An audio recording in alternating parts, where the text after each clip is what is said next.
Megan, as a pastor to academics in a way, do you find that academics struggle with a common set of difficulties or require a sort of common way of care from you?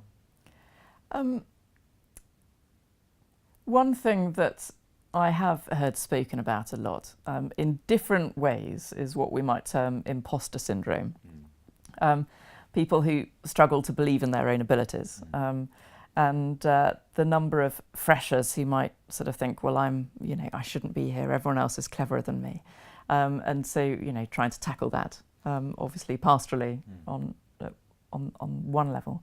But at the same time, I can think of colleagues who win suddenly a whole host of prestigious awards and they can't get their heads around it. They just think, no, this must be a mistake. I don't know how this has happened. I can't believe it. And sort of everything else in between. And I know that moment when you're standing up and sort of lecturing and you sort of think, but, I'm more used to being on the other end of this. So there is a sense in which we've spent lifetimes looking up to teachers and suddenly then we are the people at the pulpit or at the lectern and we're the people that others are listening to. That's a massive responsibility. How do you help them through that? Or what are you telling yourself in the back of your own head when you experience inklings of this imposter syndrome? Well, I remind myself that it's fairly common.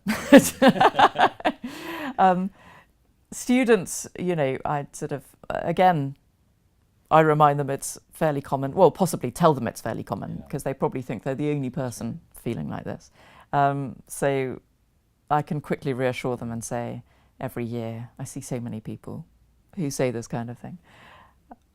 As for senior colleagues, of course,